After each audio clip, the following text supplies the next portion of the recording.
Things suddenly got heated during a recent interview when the renowned analyst Ethan Bearman locked horns with Tomi Lahren, ultimately obliterating her in light of Ron DeSantis' explosive claim at hand that leftism needs to be destroyed. Able to destroy leftism in this country and leave woke ideology on the dustbin of history. Florida Governor Ron DeSantis making that vow during an interview on the Fox News channel this week. Does leftism need to be destroyed? The debate, staged in response to recent remarks by Ron DeSantis, was set between the renowned professor and political analyst Ethan Bearman and political commentator Tomi Lahren to discuss the statement and prove whether Governor Ron DeSantis had uttered the right words or not. Leftism needs to be destroyed. Do you agree with that? Is that a bit over the top?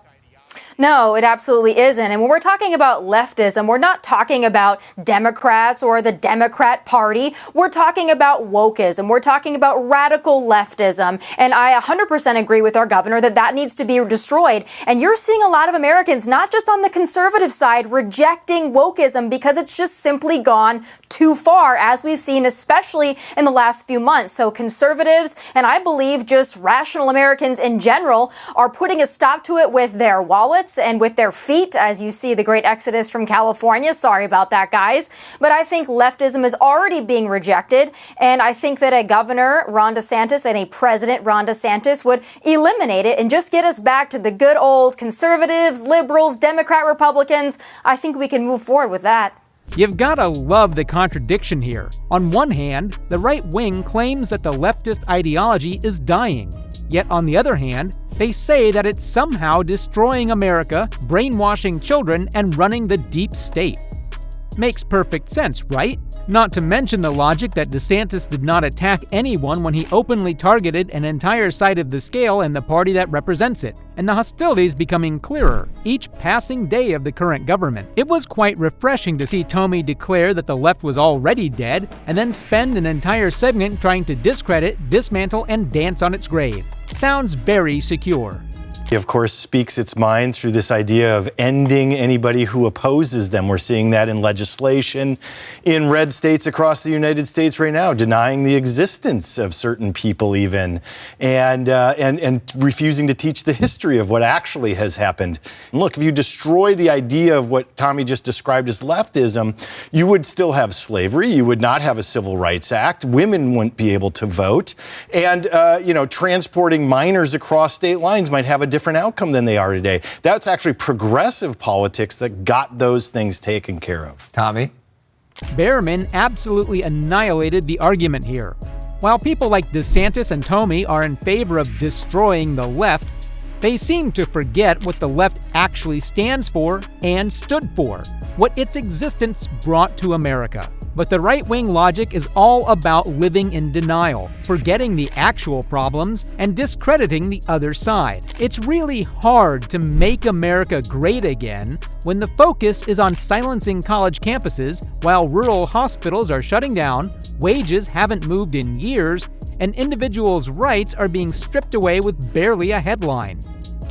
Well, let's also keep in mind, I don't know if Ethan is a history buff, but let's keep in mind it was actually the Republican Party that ended slavery. So I just want to note that for him. But again, I find this very frustrating when folks on the left talk about how the right or conservatives want to eliminate people. Saying that we don't want adult men dressed in drag gyrating in front of children does not mean we want to eliminate drag queens or gay people or trans people. We want to keep the integrity of women's sports. We want to protect children from grooming and sexualization. That's not eliminating absolutely anybody. But of course, this is what the left has to put forward, that somehow the right wants to eliminate or even kill people that we disagree with. No, not at all. We simply want to keep the innocence of children and women's spaces for women.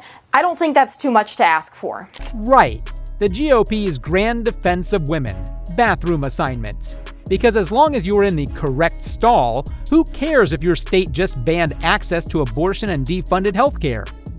It's always funny how protecting women from gender-neutral bathrooms is more politically urgent for Tomi and DeSantis than protecting them from domestic violence, maternal mortality, or more pressing issues experienced by women.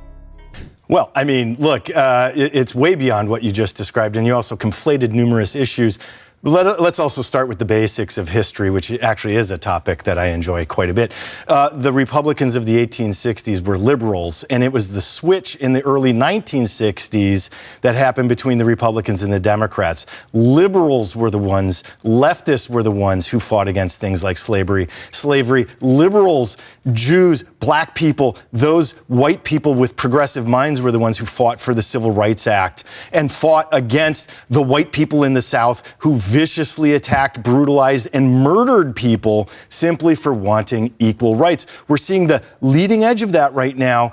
By the way, attacking a Target store for putting up an LGBTQ display to be inclusive, yeah, that's violence to destroy a piece of private property in that case. And it's not healthy for anybody to do that.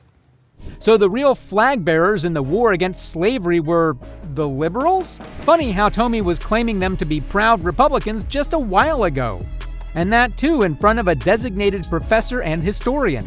Gotta admire that confidence. It takes a special kind of bold to sit in front of a legal scholar and say things like that. As for the claims of restoring peace and gender distinction, Tomi must have forgotten how the right wing has been set on targeting and destroying the private property of thousands of people who have declared themselves gender neutral. It's rich hearing her talk about protecting people when folks who identify as non-binary can't even hang a flag or use the right pronouns in public without becoming targets. Real peaceful, right? I'm seeing the gaslighting here and I have to just jump in.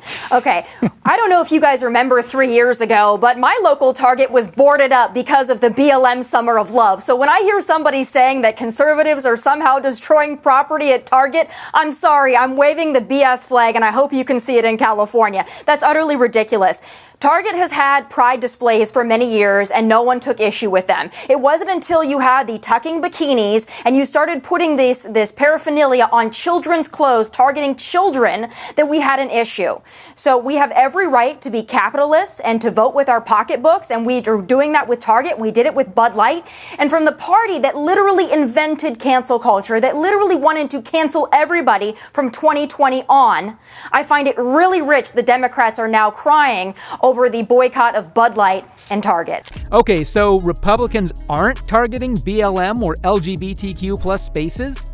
Guess the wave of bomb threats to drag events, pride centers getting vandalized, and protesters showing up armed to pride parades are just spontaneous coincidences, right? According to her and many more right-wingers, when a bookstore flying a rainbow flag gets firebombed, it's not political. But when someone peacefully protests outside a courthouse, it's suddenly a national crisis. Love the biased outrage. Ethan Bearman stepped up with a ferocious rhetoric and a calm but crushing reality check that stopped Tomi Lahren dead in her tracks, unable to respond either logically or confidently to the piercing questions thrown towards her. Now, if you have liked our insights on the matter, then subscribe to our channel for such insights on this political tug of war.